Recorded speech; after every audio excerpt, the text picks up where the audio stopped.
Hi again. So last video we added the search button, and then we searched for pizza.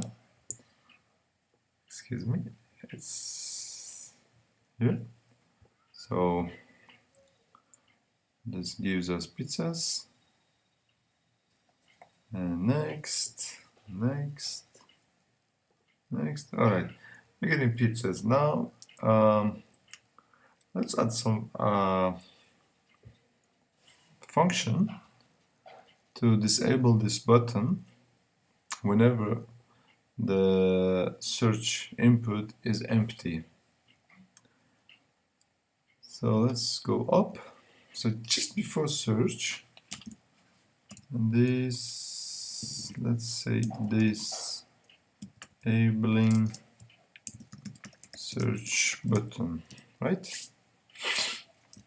Disabling search button. So we would need to add some event listener on the input itself, which is this field. So let's access that, and then let's add event listener on that. Let's say on input,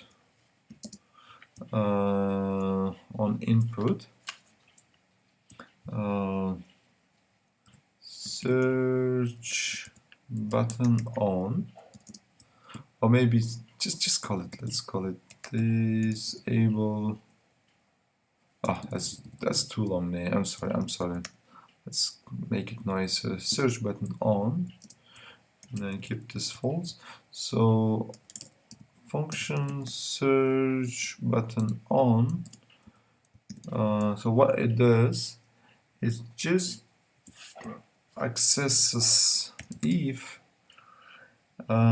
input text value. If this gives us, if the value of the input is empty, then we should disable our search button, right?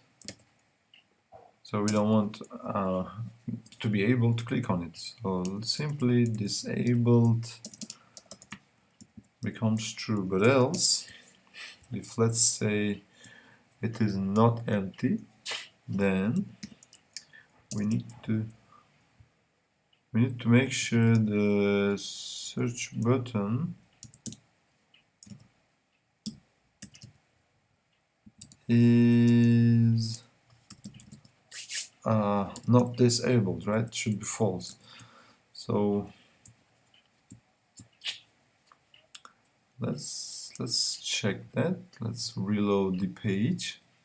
So we still have the pizza, so it's searching the pizza, and next is working. And then let's say we delete that, and then we click on that. So you see it's not doing anything because it's empty. But once we add some letter, let's say moon, there you go.